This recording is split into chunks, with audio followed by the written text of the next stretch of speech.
ফুলবাড়িয়ায় আখের রস থেকে হাতে তৈরি লাল পাউডার চিনির ঐতিহ্য প্রায় ২৫০ বছরের।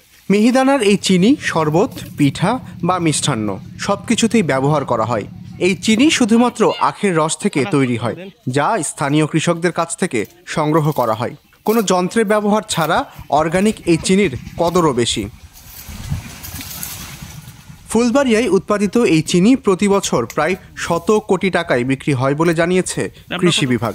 এবছর উৎপাদন ভালো হলেও বাজারে দাম কম বলে জানিয়েছেন কৃষক। দাদা করছে, এটা আমরাও করতেছি, এটা মনে করেন কুশাল ভাঙ্গিয়া পরে আমরা মনে করেন পাইকারের কাছে বিক্রি করি।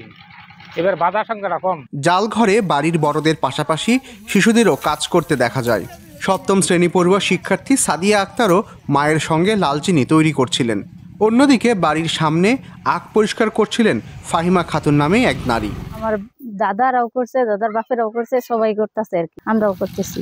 আখ মারাই দিয়ে শুরু হয় চিনি বানানোর প্রক্রিয়া। জাল ঘরের চুলায় বসানো হয় ৭টি লোহার কড়াই।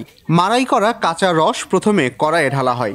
জাল দেওয়ার আধা ঘন্টা পর প্রথম কড়াই থেকে দ্বিতীয় কড়াইয়ে, তারপর তৃতীয় কড়াইয়ে, এভাবে সপ্তম কড়াইয়ে জাল দেওয়া রস ঘন হলে চুলা থেকে নামিয়ে কাঠের তৈরি মুগুর দিয়ে বারবার ঘর্ষণ করে তৈরি করা হয় লাল চিনি। রস জাল করি, রস পাহে, সেটা বাড়ি আমরা নামাই পরে ডুব দিয়ে গুঁড়া দিতে পরে জমে, পরে আস্তে আস্তে চিনি হয়। কিছু অসাধু ব্যক্তি নকল চিনি তৈরি করায় গ্রামের কৃষকেরা ক্ষতিগ্রস্ত হচ্ছেন।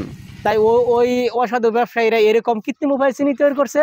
আর আমরা মনে করেন সারা বছর খেটে খুটে সাধারণ মনে করেন যে কৃষক মানে একটা হিমশিমের মধ্যে পড়ে আছে, কারণ তারা ন্যায্য মূল্য পাচ্ছে না। লাল চিনি ভৌগোলিক নির্দেশক পণ্য স্বীকৃতির অপেক্ষায় রয়েছে বলে জানান এই কৃষি কর্মকর্তা।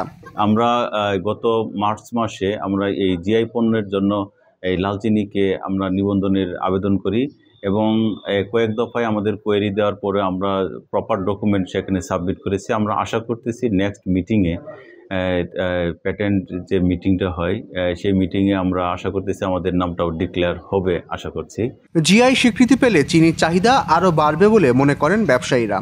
চিনি মনে করেন যে পরিশ্রম, যে মূল্য ১ বছরের ফসল, ১ বছরে চিনি আমরা মারাই, কিন্তু সেই মূল্যে আমরা টাকা পাই না। এইভাবে চলতেছে।